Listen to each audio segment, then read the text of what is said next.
Hello student, good morning all of you. अपन का चल रहे थे, हमारा टॉपिक चल रहा था न्यूरल कंट्रोल एंड कोऑर्डिनेशन, जिसमें हमने बात की थी ब्रेन की structure, for brain, mid brain, hind brain and their function, और उसकी फिजियोलॉजी आपने की थी, जिसमें आपने स्पाइनल कॉर्ड से ऊपर तक का पार्ट आपने किया था। उसमें एक क्वेश्चन, बहुत अच्छा क्वेश्चन बनता है कि ब्रेन के अंदर जो for brain, mid brain, hind brain है, एक स्टेम जैसी स्ट्रक्चर बनाते हैं। वो स्टेम क्या है, कैसे बनती है? तो ब्रेन के अंदर वो स्टेम बन रही है, इसलिए इसे अपन ब्रेन स्टेम के नाम से जानते हैं। ब्रेन स्टेम का निर्माण कैसे होता है, कौन करता है? तब देखिएगा lower part of the brain है वो ब्रेन स्टेम बनाता है, एक्सेप्शन सेरिबेलम होता है। अब लोअर पार्ट ऑफ ब्रेन के अंदर है कौन से पार्ट होते हैं जो ब्रेन स्टेम बना रहे हैं? तभी यहाँ पर आंसर आएगा मिड ब्रेन इसके अंदर आएगा। बहुत इंपॉर्टेंट क्वेश्चन है, मिड ब्रेन। इसके बाद में दूसरा ऑप्शन यहाँ पर आता है हाइंड ब्रेन अपन कह सकते हैं। तो मिड ब्रेन और हैंड ब्रेन मिलके यहाँ पर दोनों मिलके ब्रेन स्टेम बना रहे हैं। एक्सेप्शन यहाँ पर सेरिबेलम आपको लिखना होगा। सेरिबेलम है इसके अंदर है, वो भाग नहीं लेता है। तो वेरी इंपॉर्टेंट क्वेश्चन है कि कौन सा ब्रेन का पार्ट है जो कि स्टेम नहीं बनाता है। तो आपका आंसर होगा यहाँ पर सेरिबेलम। या आप ये कह सकते हो कि midbrain plus pons plus medulla oblongata, ये तीनों मिलके यहाँ पर ब्रेन स्टेम बनाते हैं। तो ये एक अपने आप में एक इंपॉर्टेंट क्वेश्चन होता है, और मोस्ट ऑफ फ्रीक्वेंटली नीट के अंदर ये क्वेश्चन आता है। तो दो तरीके से आपसे पूछ सकते हैं कि ब्रेन स्टेम का निर्माण कौन कौन करता है। तो आपका आंसर आएगा मिड ब्रेन और हैंड ब्रेन है, या ब्रेन स्टेम बना रहे एक्सेप्शन सेरिबेलम, ये केस दे रखा है। तो इस प्रकार से आप कहोगे। जबकि यदि दूसरे तरीके से आप कहे कि ब्रेन स्टेम कौन बना रहा है, तो मिड ब्रेन और हैंड ब्रेन के अंदर दो भाग इसमें इन्वॉल्व रहते हैं, पॉन्स और मेडुला। सेरिबेलम है इसके इन्वॉल्व नहीं रहते। तो ये एक ब्रेन स्टेम बना रहे हैं। ब्रेन स्टेम बनती है तो वहां पर अफरेंट और इफरेंट प्रकार के, असेंडिंग और डिसेंडिंग प्रकार के एक्सोन के ट्रैक्ट बनते हैं, जिसे असेंडिंग ट्रैक्ट और डिसेंडिंग ट्रैक्ट कहते हैं। ये ट्रैक्ट है एक नेट के रूप में सेरिबेलम के अंदर ऊपर ओपन होते हैं। तो इस ट्रैक्ट को अपन रेटिकुलर सिस्टम के नाम से भी जानते हैं। तो कई बार ये क्वेश्चन भी आ जाता है, रेटिकुलर सिस्टम है वो क्या है? जो इंफॉर्मेशन है, मोटर इंफॉर्मेशन और सेंसरी इंफॉर्मेशन को यहाँ पर सेंड करना, और मोटर इंफॉर्मेशन को यहाँ पर रिसीव करने का काम यहाँ पर कर रहे हैं। तो इस प्रकार के सिस्टम को अपन रेटिकुलर सिस्टम कह रहे हैं। जो असेंडिंग ट्रैक्ट और डिसेंडिंग ट्रैक्ट है, उसके अंदर जो न्यूरॉन के एक्सोन पार्ट होते हैं, वो इस प्रकार का सिस्टम है वो निर्माण कर रहे हैं। तो इस प्रकार से एक जनरल जो एक क्वेश्चन बनता था, वो क्वेश्चन यहाँ पर क्लियर हुआ। अक्सर ये क्वेश्चन आता है, एक इंपॉर्टेंट क्वेश्चन है। इसके बाद में अगला टॉपिक की अपन बात करेंगे, बहुत इंपॉर्टेंट टॉपिक है नीट की दृष्टि से, जिसमें से अक्सर क्वेश्चन आने की पॉसिबिलिटी रहती है। और एक सामने डायग्राम दे रखा है, उसमें से भी क्या क्वेश्चन आता है। तो अगला जो टॉपिक का अपना नाम है वो रिफ्लेक्स एक्शन है। रिफ्लेक्स एक्शन, इसमें एक वर्ड और काम भी लेते हैं, इसे रिफ्लेक्स आर्क के नाम से भी जाना जाता है, दूसरा शब्द भी कहते हैं। रिफ्लेक्स एक्शन क्या है? तो यूं देखें कि अपने शरीर के अंदर दो प्रकार की क्रियाएं होती है, दो प्रकार की क्रिया जिनका कंट्रोल है वो ब्रेन और स्पाइनल कॉर्ड करता है। कुछ ऐसी क्रियाएं होती है जिसमें सोचना समझना, मेंटल एबिलिटी की आवश्यकता पड़ती है। जैसे मेंटल एबिलिटी के रूप में आप कह दें कि आपके किसी प्रकार का एक क्वेश्चन दिया गया, न्यूमेरिकल दिया गया, तो उस न्यूमेरिकल का आंसर, क्वेश्चन का आंसर देने के लिए कुछ सेकंड, कुछ क्षण आपको सोचना पड़ता है, जिसका आंसर है ब्रेन के द्वारा दिया जाता है, जिसका आंसर है मेमोरी पावर के द्वारा दिया जाता है। तो ऐसी क्रियाएं, ऐसी एक्टिविटी जो ब्रेन कंट्रोल कर रहा है, तो वो भी एक प्रकार की रिफ्लेक्स एक्शन की क्रिया है। और कुछ ऐसी एक्टिविटी है जिसे स्पाइनल कॉर्ड करंट्रोल करता है, जो वो एक्टिविटी जो अपने अब सर्वाइवलशिप के लिए भी जरूरी है। जैसे मान लो आपसे शरीर के किसी पार्ट पर, बॉडी के किसी पार्ट पर पिनअप कर दिया जाए, तो अचानक क्या है, आप वहां से झटके के साथ में हाथ हटा लेते हो, तो ये भी एक प्रकार की रिफ्लेक्स एक्शन की क्रिया ही है। या मान लो आपके सामने अचानक कोई किसी प्रकार की प्रतिकूल परिस्थिति आ जाए, तो उस समय क्या है, आपके अंदर जो घटनाएं घटित हो रही है, तो एक रिफ्लेक्स एक्शन की क्रिया ही है। ऐसी रिफ्लेक्स एक्शन की क्रियाओं को स्पाइनल कॉर्ड है वो कंट्रोल करता है। स्पाइनल कॉर्ड एक पीछे रोड शेप्ड स्ट्रक्चर है, जो अपने कशेरुक दंड वर्टिबल कॉलम के बीच में ये उपस्थित है। एक डोरीनुमा रचना है, एक डोरीनुमा रचना यहाँ उपस्थित होती है। इसकी बहुत ज्यादा डिटेल एनसीईआरटी ने नहीं दी है, इसलिए अपन भी नहीं करेंगे। बहुत सारे टीचर्स है इसको इतना ज्यादा डिटेल में बता देते हैं, अपना ज्ञान दे देते हैं अनावश्यक रूप से, और वो फिर अपने आप में कोई किंग कहलाता है, कोई कुछ कहलाता है। तो आप केवल एनसीईआरटी के ऊपर है वो ध्यान दे, इस चीज पर ध्यान दे, क्योंकि अपने को अभी मेडिकल कॉलेज में पहुंचना है, और उसके बाद में इस चीज को बहुत डिटेल पढ़ेंगे। बहुत सारी बुक्स है, फॉरेन राइटर्स की बुक है, उसको पढ़ेंगे। तो अपन इस स्पाइनल कॉर्ड को यहीं तक सीमित रखेंगे, एनसीईआरटी को बेस मानते हुए कि ये क्या है, इसके अंदर किस प्रकार से क्रियाओं का कंट्रोल किया जाता है। तो कहने का मीनिंग रिफ्लेक्स एक्शन की क्रियाएं हैं वो स्पाइनल कॉर्ड है वो मोस्टली कंट्रोल कर रहा है। स्पाइनल कॉर्ड ये जो क्रियाएं कंट्रोल क्यों कर रहा है, एक तरीके से अपन कह सकते हैं कि अपने सर्वाइवलशिप के लिए ये क्रियाएं भी बहुत आवश्यक है, ये कंट्रोल करना आवश्यक है। क्योंकि जब जब प्रतिकूल परिस्थितियां होती है तो उन क्रियाओं को करने के लिए सोचने की जरूरत नहीं होती और उन क्रियाओं को कंट्रोल करने के लिए अचानक करनी आवश्यक होती है। वहां पर यदि मेमोरी पावर से सोचना पड़ गया तब तक वो घटना घटित हो जाती है। स्पाइनल कॉर्ड तुरंत कर देता है जिससे अपने को उसका अडेप्टेशन मिलता है। तो इस प्रकार की क्रियाओं को अपन कहेंगे रिफ्लेक्स क्रियाएं। और रिफ्लेक्स क्रियाएं जो घटित होती है वो एक आर्क, एक चाप, एक पाथ के द्वारा घटित होती है। इस आर्क और पाथ को अपन रिफ्लेक्स आर्क के नाम से जानते हैं। ये आर्क बना रहता है अनेक स्ट्रक्चर से। इसके अंदर एक स्ट्रक्चर है रिसेप्टर भाग लेती है, दूसरी स्ट्रक्चर है यहाँ पर अफरेंट न्यूरॉन या सेंसरी न्यूरॉन, इनका इन्वॉल्वमेंट रहता है, तीसरी स्ट्रक्चर है यहाँ पर स्पाइनल कॉर्ड के अंदर है इंटर न्यूरॉन भाग लेता है, और इसके बाद में चौथी मोटर न्यूरॉन भाग लेता है, फिर इफेक्टर भाग लेता है। ये दोनों न्यूरॉन और सभी स्ट्रक्चर से एक सीरीज के रूप में यहाँ पर पाई जाती है। तो ऐसी घटना, ऐसी स्ट्रक्चर्स को अपन रिफ्लेक्स आर्क के नाम से जानती है।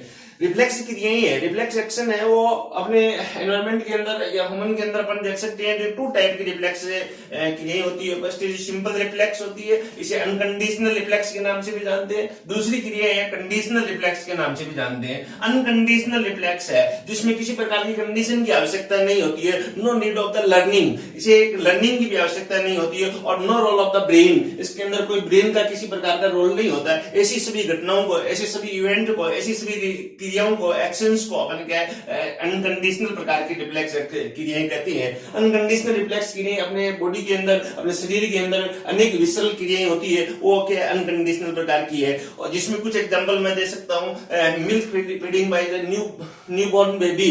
तो बच्चा जब जन्म लेता है तो मिल्क फीडिंग करता है, तो किस प्रकार की क्रिया है, ये एक रिफ्लेक्स अनकंडीशनल प्रकार की। नीज जर्क है, नीज जर्क है वो भी एक इस प्रकार की क्रिया है। यॉर्निंग है, स्नीजिंग है, और ब्लिंकिंग ऑफ आई है, नेत्र का, पुतलियों का झपकना, ओपनिंग ऑफ माउथ है। कई बार आप देखते हो कि आप किसी एक विचार में खड़े हो गए, अलोन में खड़े हो और अचानक आपके पीछे से कोई अचानक आवाज आ जाए तो आपका मुंह क्या है, खुलता है। तो ये क्या ओपनिंग ऑफ माउथ है। Hearing of the loud sound है। तो ये क्या है, सब घटनाएं जो अपने जीवन के दौरान घटित होती है, तो ऐसी सब क्रियाओं को अपन कहेंगे अनकंडीशनल प्रकार की क्रियाएं, जिसे लर्निंग की आवश्यकता नहीं होती और ब्रेन का इसमें कोई रोल नहीं होता है। इसे अपन कहेंगे सिंपल रिफ्लेक्स या अनकंडीशनल प्रकार का रिफ्लेक्स। सेकंड टाइप का रिफ्लेक्स है वो कंडीशनल टाइप का रिफ्लेक्स है। कंडीशनल रिफ्लेक्स है जिसमें किसी न किसी प्रकार की कंडीशन की आवश्यकता है, प्रैक्टिस की आवश्यकता है। तो अपन कह सकते हैं practice is essential, it is control by the brain, after then will shift by under control to the spinal cord. This is called conditional reflex है।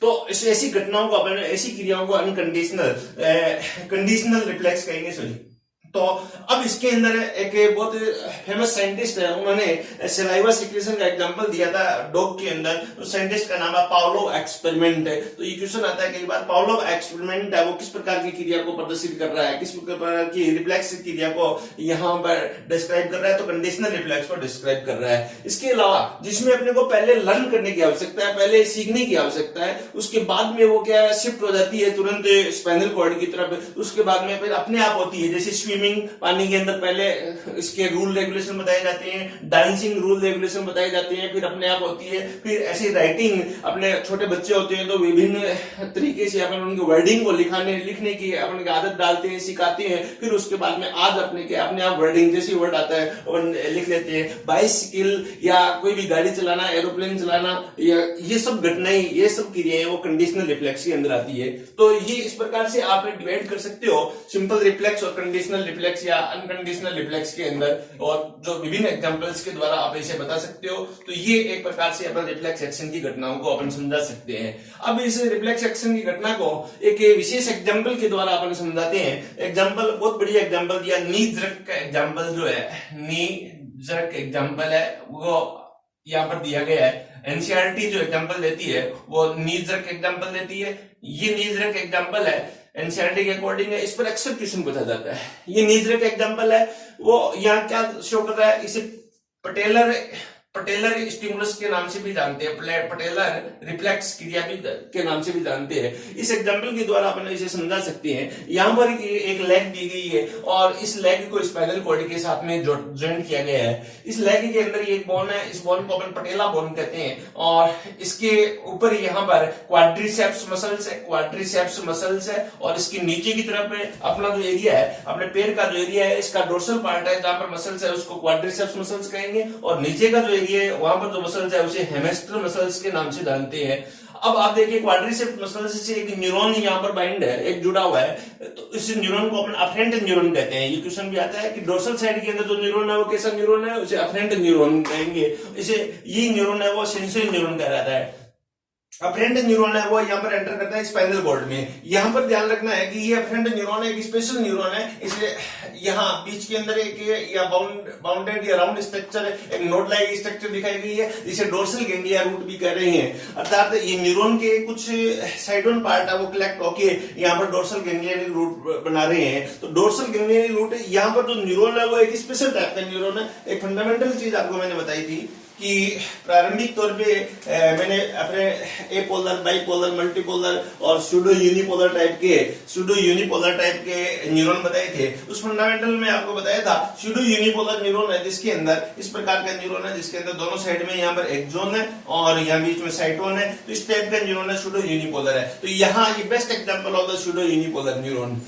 तो इस प्रकार की एक स्ट्रक्चर यहाँ पर उपस्थित है। अब सूडो यूनिपोलर यूनियन के अपन यहाँ पर गेंग्लिया वर्ड काम में ले रहे हैं। तो गेंग्लिया एक फंडामेंटल आपको क्लियर होना चाहिए कि जैसे मान लो यहाँ पर अनेक न्यूरॉन है, मैं अपने सिंपल तरीके से आपको बताना चाह रहा हूँ। ये अनेक न्यूरॉन के साइटोन पार्ट है और ये यहाँ पर एक्सोन पार्ट है, ये एक्सोन नीचे की तरफ यहाँ पर आ रहे हैं। तो इसको आप इस बात को आपको समझे। तो अब ये जो साइटोन जो पार्ट है, डेंड्राइट पार्ट है, ये एक क्लस्टर के रूप में यहाँ पर उपस्थित है। ये एक क्लस्टर बना रहे हैं। इस क्लस्टर को अपन क्या कहेंगे, गेंग्लिया के नाम से जानते हैं। ये गेंग्लिया के नाम से जानते हैं। तो ध्यान रखना ये गेंग्लिया अब सीएनएस के बाहर है। या दो कंडीशन आती है। यदि ये सीएनएस है, अपने सीएनएस है उसके अंदर इस टाइप के गेंग्लिया बन रहे हैं, तो ऐसी कंडीशन को आप कहोगे न्यूक्लियाई। ये बात मैं पहले कर चुका, लेकिन फिर आपको बता रहा हूं। सीएनएस के अंदर इस प्रकार की जो ग्रुप बनता है, गुच्छा बनता है, इसे अपन कहेंगे nuclei. Outside of the CNS है, इसे अपन गेंग्लिया कहेंगे। तो ये गेंग्लिया वो है तो न्यूरॉन का जिसे अपन डोर्सल गेंग्लिया के नाम से जाने जाना। एक न्यूरॉन के साइटोन पार्ट है यहाँ पर कलेक्ट है और ये जो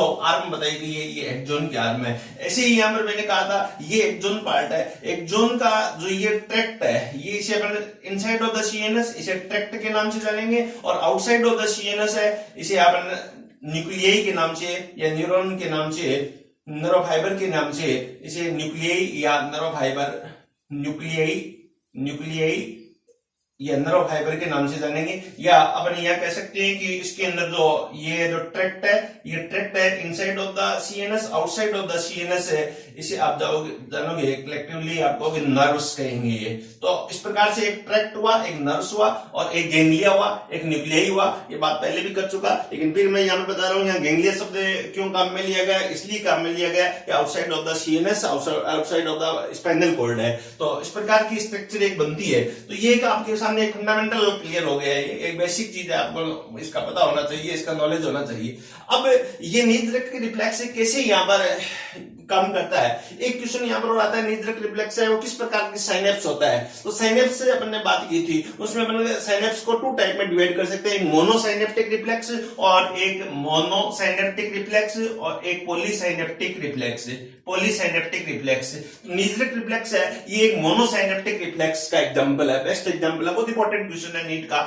हो सकता है 2020 के अंदर ये क्वेश्चन आ जाए कि नीज रक्त reflex is example of मोनोसाइनेप्टिक reflex. तो इस टाइप का ये एक एग्जांपल है। अब ये रिफ्लेक्स कैसे होता है, तो आपने स्ट्रक्चरल रिफ्लेक्स आर्क आपने यहाँ पर समझा कि यहाँ पर क्या है, एक पटेला बोन है, यहाँ पर ये रिसेप्टर है, इस रिसेप्टर के साथ में बाइंड अफरेंट न्यूरॉन, फिर यहाँ पर ये गेंग्लिया है। इसके बाद में जैसे स्पाइनल कॉर्ड में एंटर करते हैं तो यहाँ पर साइनेप्स फॉर्म होता है। फिर यहाँ पर आगे चल के ये दो फाइबर्स और दिखाई गई, ये मोटार न्यूरॉन है और ये मोटार न्यूरॉन यहाँ पर कनेक्ट होते हैं। अब यहाँ पर देखिए बड़ा अच्छे तरीके से एक अलग ही नेचर ने एक ब्यूटी बनाई है इस एग्जांपल के अंदर। यहाँ तो ये जो सेंसरी न्यूरॉन है, सेंसरी न्यूरॉन स्पाइनल कॉर्ड में पहुंच के यहाँ पर दो ब्रांच में डिवाइड होता है। जैसे किसी एक जोन के अंतिम पार्ट अनेक ब्रांचें बनाते हैं, यहाँ पर दो ब्रांच है। एक ब्रांच है यहाँ पर डायरेक्ट जुड़ी रहती है मोटर न्यूरॉन से, और वो मोटर न्यूरॉन है यहाँ पर आता है वापिस से कहां पर क्वाड्रिसेप्स मसल्स के अंदर आता है, और दूसरा न्यूरॉन है इंटर न्यूरॉन के द्वारा यहाँ पर बाइंड होता है, और ये आके नीचे हेमिस्ट्रल मसल्स है उसमें जो इफेक्टर का काम कर रही है वहां पर जाके जुड़ता है। अब ये फंक्शन कैसे करेगा, इसमें स्टिमुलस कैसे डेवलप होगा, तो देखिएगा मैंने यहाँ पर हैमर एक बनाया है, हैमर बनाया है, और इसके साथ में ये पटेला बोन है। तो जब आप कई बार देखिए अपना पैर जो स्टंट हो जाता है, मुड़ नहीं पाता, ठीक तरीके से गति नहीं कर पाता, तब डॉक्टर के पास जाते हो, डॉक्टर क्या करेगा, हैमर यूज करेगा और पटेला के ऊपर जस्ट एक चोट लगाएगा, 1 2 3 4 चोट लगा के चेक करेगा कि ये रिफ्लेक्स ठीक तरीके से काम कर रहा है या नहीं कर रहा पहले। तो जैसे ही हैमर लिया, हैमर लेके जैसे ही आप इस पर पटेला पर चोट लगाते हो, चोट लगाते ही क्या होगा, यहाँ पर जैसे यहाँ पर इसके रिसेप्टर एक्टिवेट होंगे, और रिसेप्टर एक्टिवेट होके ये मसल्स के अंदर ये जो रिसेप्टर है या प्रोप्रियो रिसेप्टर है, स्ट्रेच रिसेप्टर अपन कह सकते हैं, ये स्ट्रेच करेंगे इस मसल्स को, स्ट्रेच करते ही यहाँ के रिसेप्टर है वो एक्टिवेट होंगे, और एक्टिवेट होती अब यहाँ पर जो इलेक्ट्रोकेमिकल रिफ्लेक्स है, रिफ्लेक्स किस फॉर्म में जाता है, यहाँ पर इलेक्ट्रोकेमिकल के फॉर्म में यहाँ पर मूव करेगा। तो जैसे ही यहाँ ये रिसेप्टर एक्टिवेट होंगे, ये यहाँ पर अफरेंट न्यूरॉन को ये दे देंगे अपने स्टिमुलस, स्टिमुलस ऐसे मूवमेंट करता हुआ सीधा यहाँ पर स्पाइनल कॉर्ड के अंदर पहुंचता है। स्पाइनल कॉर्ड के अंदर जैसे ही यहाँ पहुंचेगा, दो ब्रांच है, दो ब्रांच में एक ब्रांच है वो यहाँ पर डायरेक्ट न्यूरॉन के साथ में, मोटर न्यूरॉन के साथ में जुड़ी हुई है। तो यहाँ पर जैसे ही आएगा तो यहाँ पर एक्साइटेटरी एसिटाइल कोलिन अपन कह सकते हैं, एक्साइटेटरी न्यूरोट्रांसमीटर रिलीज होगा। जैसे एक्साइटेटरी न्यूरोट्रांसमीटर रिलीज होता है तो मोटर न्यूरॉन से को लेके और यहाँ पर वापिस से क्वाड्रिसेप्स मसल्स के पास में आती है, और इस मसल्स को ऐसे कॉन्ट्रैक्ट करने के लिए इस प्रकार से ऑर्डर देती है, और मसल्स कॉन्ट्रैक्ट होती है, कॉन्ट्रैक्ट होते ही पैर क्या है थोड़ा सा आगे हो जाता है। तो यहाँ पर पैर आगे हो जाता है, इसका मीनिंग आपका ये रिफ्लेक्स है वो बिल्कुल ओके है। लेकिन इसके साथ में एक साइमल्टेनियसली एक इवेंट और भी होता है। एक साइड में तो क्या हुआ, आपके पास में डायरेक्ट यहाँ पर बाइंड है तो यहाँ एक्साइटेटरी न्यूरोट्रांसमीटर यहाँ रिलीज हुआ। दूसरे साइड में मैंने यहाँ पर देखिए इंटर न्यूरॉन यहाँ पर बनाया है, तो ये जैसे ही स्टिमुलस यहां पर आएगा, इंटर न्यूरॉन में आएगा तो इंटर न्यूरॉन एक्टिवेट होगा। इसके बाद में इंटर न्यूरॉन यहाँ पर इनहिबिटरी न्यूरोट्रांसमीटर हो सकता है, ग्लाइसिन हो सकता है, गाबा रिलीज करेगा। जैसे ही यहाँ पर इनहिबिटरी न्यूरोट्रांसमीटर रिलीज करेगा तो ये मोटर न्यूरॉन है वो रिलैक्स होगी तो यहाँ पर ये मसल्स है, हेमिस्ट्रल मसल्स रिलैक्स होगी, रिलैक्स होती है ये क्या आगे की तरफ बढ़ेगी। जैसे ही इधर से कॉन्टेक्ट हो रहा है, इधर से रिलैक्स हो रहा है, तो पैर क्या आगे की तरफ रेस्पॉन्स दे रहा है। किसका रेस्पॉन्स दे रहा है, इस स्टिमुलस का रेस्पॉन्स दे रहा है। इसका मीनिंग नी जरक रिफ्लेक्स है आपका ओके है। तो ये एक प्रकार की इस प्रकार से घटना घटित होती है, और ऐसी घटना को अपन कहेंगे नी जरक रिफ्लेक्स। एक इंपॉर्टेंट पार्ट है यहाँ पर, इसमें लास्ट में स्पाइनल कॉर्ड में दिखाया गया, मैंने आपको पूर्व में बताया था कि बाहर की साइड में जो मैटर होता है व्हाइट मैटर होता है, अंदर की साइड में यहाँ पर ग्रे मैटर होता है। व्हाइट मैटर यहाँ पर है तो मेडुलेटेड न्यूरॉन से बना हुआ है, और अंदर की साइड में ग्रे मैटर है जहां पर यहाँ पर नॉन मेडुलेटेड न्यूरॉन यहाँ पर पाई जाती है, और बीच में यहाँ पर इंटर न्यूरॉन उपस्थित होते हैं। तो इस प्रकार से एक अपन रिफ्लेक्स एक्शन को एनसीईआरटी के बेस पे बहुत अच्छी तरह समझा सकते हैं। इसमें कोई भी क्वेश्चन आ सकता है, आपसे पूछ सकते हैं कि डोर्सल साइड में कौन सी न्यूरॉन है, अफरेंट न्यूरॉन है, वेंट्रल साइड में कौन सी न्यूरॉन है, तो इफरेंट न्यूरॉन है। यहाँ पर कई बार क्वेश्चन यहाँ पर ये भी कह सकते हैं कि वेंट्रल साइड की रूट को यहाँ पर डैमेज कर दिया गया, क्रश कर दिया गया, तो क्या इफेक्ट पड़ेगा, इफेक्ट ये पड़ेगा यहाँ पर स्टिमुलस है वो इफेक्टर तक नहीं आ पाएगा, जिससे रिस्पॉन्स है वो डेवलप नहीं होगा। तो ऐसे कहीं से कोई भी क्वेश्चन आपसे पूछ सकते हैं, पूर्व में ऐसे पूछे भी गए हैं। तो ये मैं जहां तक समझता हूँ रिफ्लेक्स एक्शन आपके बहुत अच्छी तरह समझ में आया होगा, और आप इसके और क्वेश्चन अच्छे कर पाएंगे। तो आप अपने प्रैक्टिस शीट में से, किसी बुक में से, या अपने किसी कोचिंग के नोट्स में से, किसी कोचिंग के मॉड्यूल में से आप इसके क्वेश्चन ज्यादा से ज्यादा प्रैक्टिस करें, जिससे आने वाली 2020 नीट है उसके अंदर अपन क्वेश्चन को सोल्व कर सके और अपन अपना चयन है, अपना सिलेक्शन सुनिश्चित कर सके। Thank you very much. और अंत में मैं कहना चाहूंगा कि इस वीडियो को आप ज्यादा से ज्यादा लाइक करें, सब्सक्राइब करें और इसे शेयर करें, जिससे वीडियो ज्यादा से ज्यादा लोगों के साथ पास में पहुंचे, स्टूडेंट के पास में पहुंचे और अपना सिलेक्शन क्या सुनिश्चित करें। तो इस लॉकडाउन के टाइम में अपन ज्यादा से ज्यादा बेनिफिट ले सके। Thank you very much.